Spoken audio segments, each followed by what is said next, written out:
دیکھا کہ جیل کی پھانسی کی کوٹری میں ہے، پھانسی کے کپڑے پہنے ہوئے ہے، لیکن ادھر آ کے لیٹا اور خراٹے لگا کے سو رہا ہے۔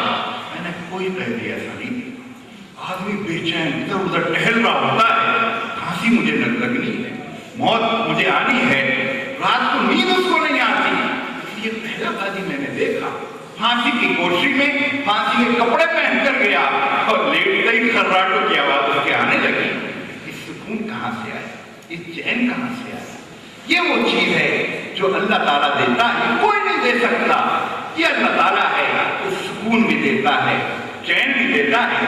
اور پھر سکون اور چین کی بات نہیں ہے، میں ایک بات اور آگے بڑھ کے کرتا ہوں کہ گویا کہ اس نماز کا مقصود یہ نہیں ہے، لیکن واقعہ یہ ہے کہ جو رات کی نماز پڑھنے والے ہیں اس قدر پرکشش شخصیت ان کی ہوتی ہے، چاہے رنگ و روغن ان کا خراب ہو، چاہے رنگ ان کا سونلا ہو، لیکن اگر رات کی نماز، ویسے تو میں عرض کروں کسی نے 2 دن اگر نماز پڑھ لی ہو، آپ اس کا چہرہ دیکھیں، ایک خاص کیفیت اس کی، ایک خاص نور اس کے چہرے پر ہوگا، ایک خاص کشش اس کے چہرے پر ہوگی۔ اور جو ریگولر رات کی نماز پڑھنے والے ہیں ان کی شخصیت میں جاذبیت، ایک کشش، ایک عجیب و غریب، اس کو الفاظ میں گویا میں اس طرح بیان نہیں کر سکتا۔ واقعہ یہ ہے، اس پہلو سے یہ دعوت کون لوگ پھیلائیں گے؟ جو پرکشش شخصیت کے مالک، جن کے ساتھ لوگ جڑتے ہوں، جن کے گویا لوگ قریب ہو آتے ہوں، بس جن کا چہرہ یہ بتاتا ہو کہ یہ ذرا کچھ مختلف لوگ ہیں، اور یہ ساری دنیا کو ایک خاص کیفیت سے گویا بدلنا۔ تو علامہ اقبال نے کہا ہے کسی مسجد کے بارے میں کہ تجھ سے ہوا آشکار بندے مومن کا راز، اس کے دنوں کی تپش، اس کی شبوں کا گلاب، اس کی شبیں ایک خاص انداز میں اور ایک خاص کیفیت میں گویا گزرتی ہیں۔ والذین یبیتون لربہم سجدا وقیاما، یہ وہ لوگ ہیں جن کی نمازیں، جن کی راتیں سجدے اور قیام میں گویا گزرتی ہیں۔ تو اس پہلو سے یہ جو علامہ اقبال نے کہا ہے کہ خال خال اس قوم میں اب تک نظر آتے ہیں، وہ کرتے ہیں اشکے سحر گاہی سے یہ ظالم وضو، یہ صرف خال ہونے سے بات بن نہیں رہی، ان کی تعداد کو بڑھنا پڑے گا، ان کی مقدار کو بڑھنا پڑے گا، اور یہ تعداد معیار مطلوب اور حالات اور واقعات جس طرح بڑھ رہے ہیں، واقعہ یہ ہے کہ یہ تعداد معیار مطلوب کی طرف گویا بڑھ رہی ہے اور ان کی تعداد بڑھنی چاہیے۔